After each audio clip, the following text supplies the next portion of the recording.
For regular engagement in meaningful dialogue, in sharing insights, covering the communique of the judiciary's ends of courts consultative meeting. And I begin with the ends of Superior Courts of Kenya, representing the Supreme Court, the Court of Appeal, the High Court, the Employment and Labor Relations Court, and the Environment and Land Court, participated in the ends of court consultative meeting here in Naivasha from the 18th to 21st February 2024. Affirming the provisions of Article 161 of the Constitution that the exercise of judicial authority shall be subject only to the Constitution and to the law, and that the judiciary shall not be subject to the control or direction of any person or authority.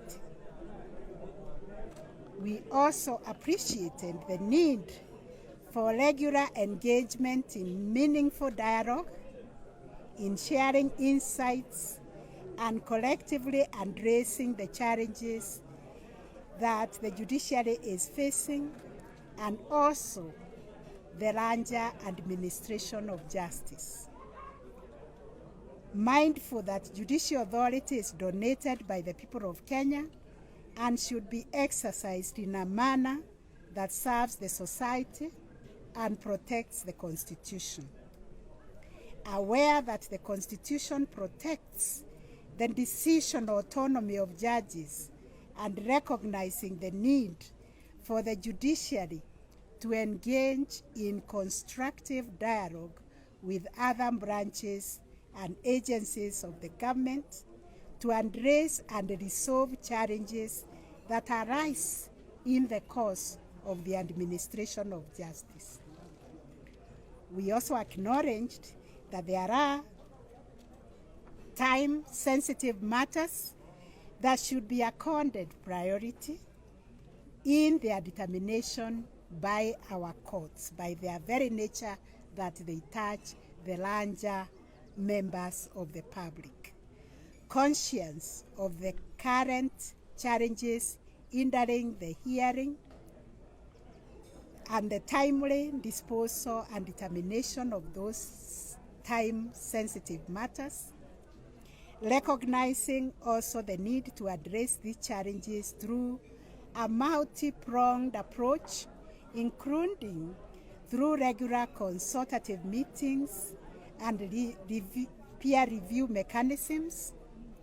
We are also desirous to establish and maintain an efficient case and judgment management system for those public interest matters, also to enhance proactive actions, to entrench integrity and accountability in the administration of justice, and the incorporation of technology to streamlining service delivery.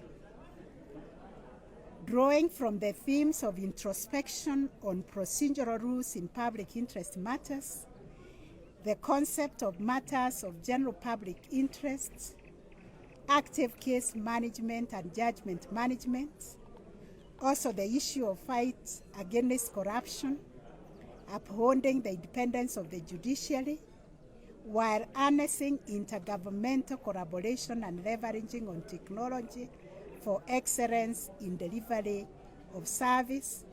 We now make the following resolutions. 1. Streamlining the court process. The superior courts will endeavor to accord priority to time-sensitive cases to ensure their conclusion in a timeous manner, whilst respecting the principle that justice must be done to all, irrespective of status. 2. Recognizing the need to review and update the Constitution of Kenya protection of rights and fundamental freedoms practice procedure rules, which were enacted in 2013, to take into account contemporary developments that have taken place over the last 10 years, and to introduce timelines to various processes. I, the Chief Justice, will take action to initiate a process to review these laws and these rules. I, as the Chief Justice, will also endeavor to optimize the capacity of the Constitutional and Human Rights Division and Judicial Review Division of the High Court once the new judges have been recruited. We have recognized the shortage of the human resource capital in those two divisions. 4, to promote the general wellness of judges and to ensure that judicial decisions are not personalized. The Office of the Chief Justice will also endeavor to ensure regular rotation of judges to ensure all judges are accorded an opportunity of serving in stations and divisions that handle high numbers of public interest matters.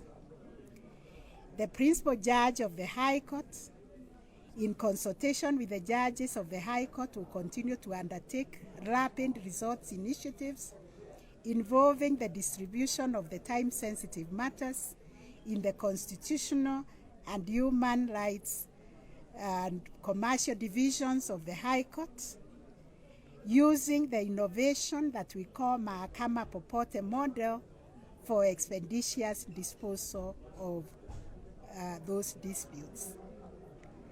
As an exception to the first hand in, first out practice that we do in the Court of Appeal, the Court of Appeal will also endeavor to fast track the hearing and determination of appeals relating to time-sensitive matters, while recognizing the great role played by the small claims courts in our country in transforming the landscape of determining these commercial disputes.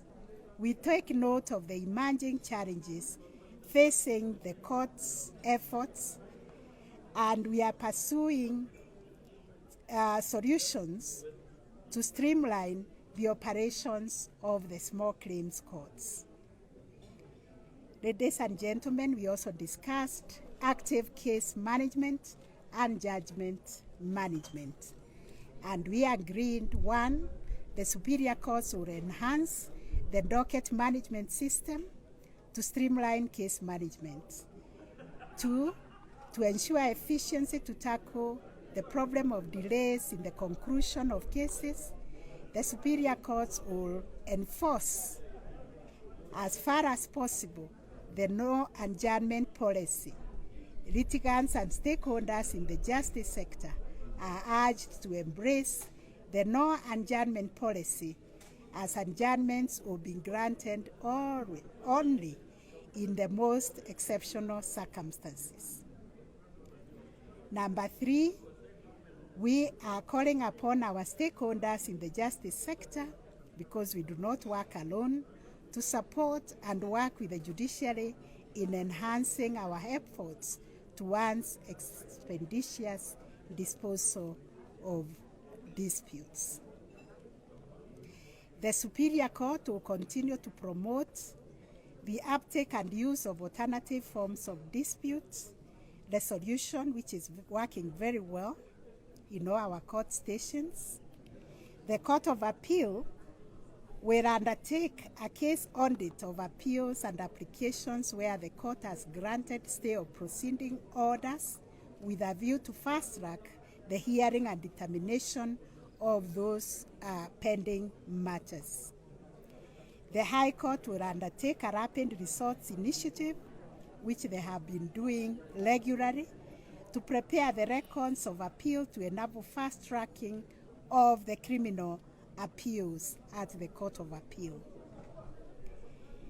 The Office of the Chief Registrar of the Judiciary will streamline the process of transfer of staff with a view to ensuring that each court station is optimally staffed to support judicial process, including with adequate numbers of court interpreters. We have also addressed the issue of the fight against corruption and how we can enhance our accountability and seamless service delivery. In this, we want to restate that the judiciary abhors corruption in all its forms and is committed to promote and enforce the principle of zero tolerance to corruption. The Judiciary and the Judicial Service Commission shall continue to invest in agile and effective communication systems, including updates and processing of complaints to deal with real or perceived cases of corruption in the judiciary. The Judiciary and the Judicial Service Commission shall continue to pursue an evidence-based approach in proactively dealing with issues of corruption. We also discussed on how we can continue to uphold the independence of the judiciary while harnessing intergovernmental collaboration. And we took cognizance of the continued threats to the independence of the judiciary through verification and criticism of judges. We have also taken notes with concern of the continued disobedience of court orders and denial of adequate resources to the judiciary to be able to undertake our work. And we urge Kenyans to continue supporting the independence of the judiciary. All Kenyans, state officers, and state organs and agencies are required to respect and obey court orders in recognition of the constitutional entrenchment of the rule of law and democracy as a national value and principle. The judiciary will collaborate and work with other arms of government in the spirit of interdependence, reciprocation. However, the other arms of government must also respect the independence of the judiciary. There shall be more interaction between the judiciary and other arms of government to communicate the needs of the judiciary without interfering with the independence of the judiciary in the spirit of cooperative dialogue. The judicial function is a core constitutional mandate which should be adequately funded. The judiciary continues to face the challenges of underfunding. Therefore, there is need for continued engagement with other actors and stakeholders to pursue constitutional and legal amendments to ring-fence the budget of the judiciary and streamline the operations of the Judiciary Fund. There shall be a review of the Judicial Service Act and other statutes in order to clarify the mandate of the judiciary vis-a-vis the Judicial Service Commission, and so as to align all our operations with the Constitution. We looked into the use of technology and how we can enhance technology as an enabler to access to justice, and appreciating the need to leverage on technology and efficiency. The ends of court endorse the implementation of the Judiciary Data Tracking Dashboard to enable real-time monitoring of the court activities and outputs and trends analysis into the performance of courts to facilitate data-informed decision-making. To tackle the challenge of data integrity, ends of court endorse the enhancement of capabilities of the case tracking system, including automation of the automated daily court reporting. The directions or the Directorate of Information and Communication and Technology is directed to sensitize judges and judicial officers on the enhanced capabilities of our court case tracking system. At this meeting, we also appreciated the need for regular engagement by the hands of court, and we welcome the institutionalization of the Ends of Court consultative meeting as an annual event in the judiciary's calendar.